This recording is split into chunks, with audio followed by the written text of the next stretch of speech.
Hey, good morning, guys. Hope you guys are having a fantastic morning. It is Tuesday. We're here at the office, ready to get to work. Today's topic is going to be how do we keep ourselves motivated through this roller coaster of business that we're in, because it's a very, very high emotional business, right?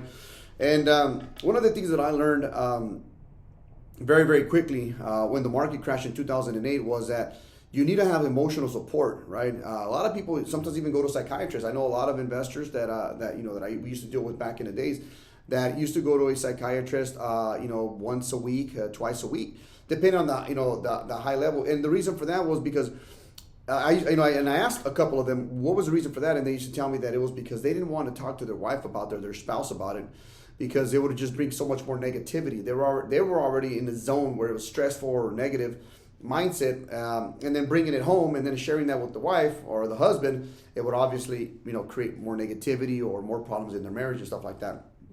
Nonetheless, it's almost like a volcano that's ready to erupt, right? And when it erupts, that's when you create other problems around you. So one of the most important things that was shared with me was that that you have to have someone who supports you, and that is most importantly either a partner, or in this case a wife or a spouse. They have to be on the same page, because if they're not on the same page, that's going to create a lot of emotional problems, more than you already have, which is your normal business, whether it be because you're going through a rough time, whether it be because you're not bringing any money home.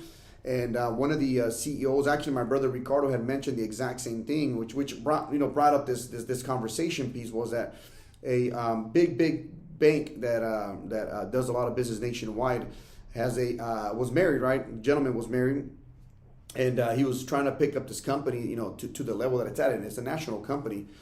And I guess there were some rough times. Believe it or not, I mean, even a big company like that was still having money issues, right? Problems in the company that he was working on correcting.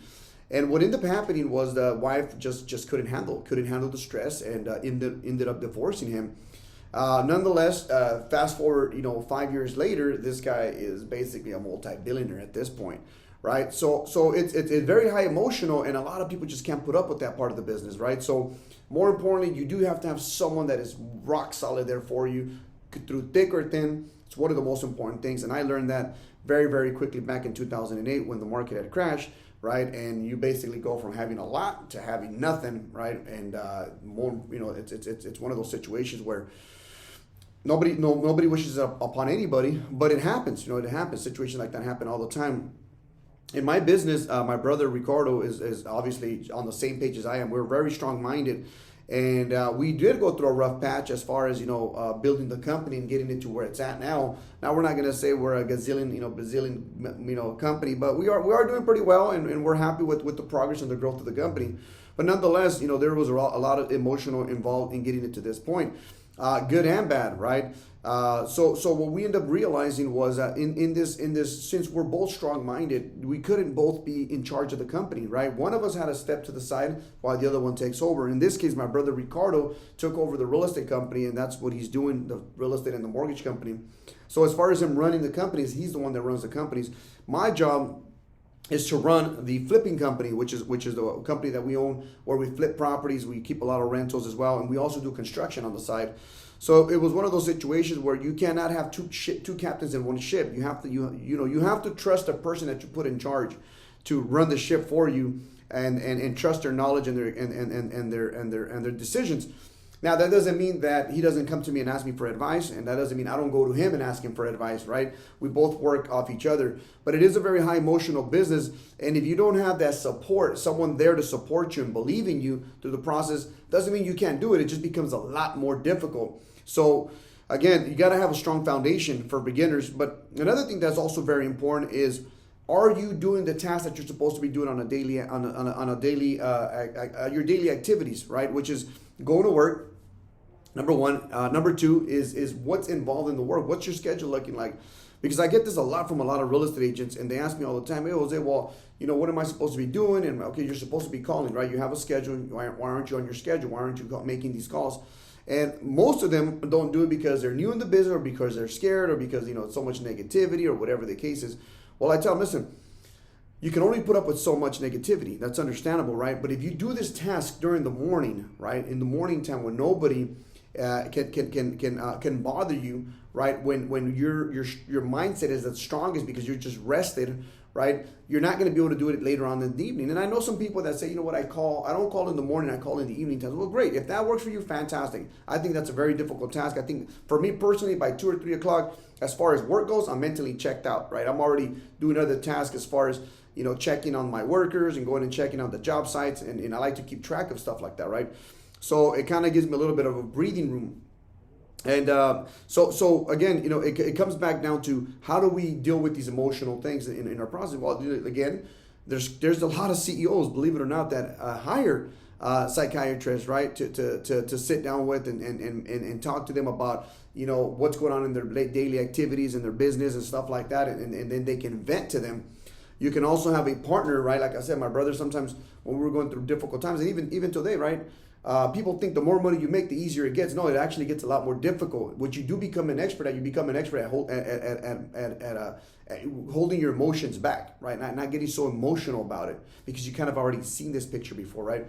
But some days, he was having the bad days, and he would talk to me about it, and I would, give him some positive feedback because I was more positive than he was, or vice versa. Some days I was negative, and I would give him some feedback, and he would, give me his feedback as far as positive goes, and basically staying on track and staying on the mission, which is to build a company and make it a successful company. So I wanted to share that with you guys because, again, I feel you guys, listen, if you're a real estate agent, I always say we're underpaid. And we're underpaid only if you're doing what you're supposed to be doing on your daily activities, which most of the agents don't do it, right? So if you're one of those agents and you're being underpaid, well, unfortunately, that's what you earned, right? If you want to earn top dollar, you got to do what the top agents do, and that is prospect 2 to 3 hours in the morning, right? 1 hour of break, which is usually your lunchtime, or returning some emails and then catching a lunch for an hour, coming back to the office, returning emails and working on your files, and then obviously scheduling your day, either showings or scheduling your weekend or whatever the case is.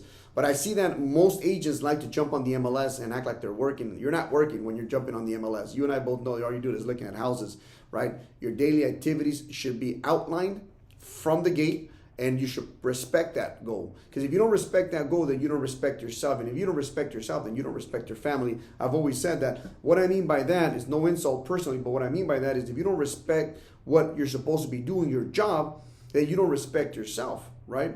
Because if you don't respect yourself, then how can you possibly bring this money or bring this the bag of money to your house, right? Because obviously we're working to better our families, right? So if you don't respect your goal, your schedule, you don't respect yourself. And if you don't respect yourself, then you obviously don't respect your family, right? So think about that. Think about that the next day you're at work and you're not, you're hanging out and you're not doing what you're supposed to be doing, right? You and I both know that's a problem. Hey guys, I wanted to share that with you guys. That's what I had on my mind today. I'll see you guys later. You guys have a fantastic day. Stay on task, stay on course. Sooner or later, you will get there. Peace out. We'll see you.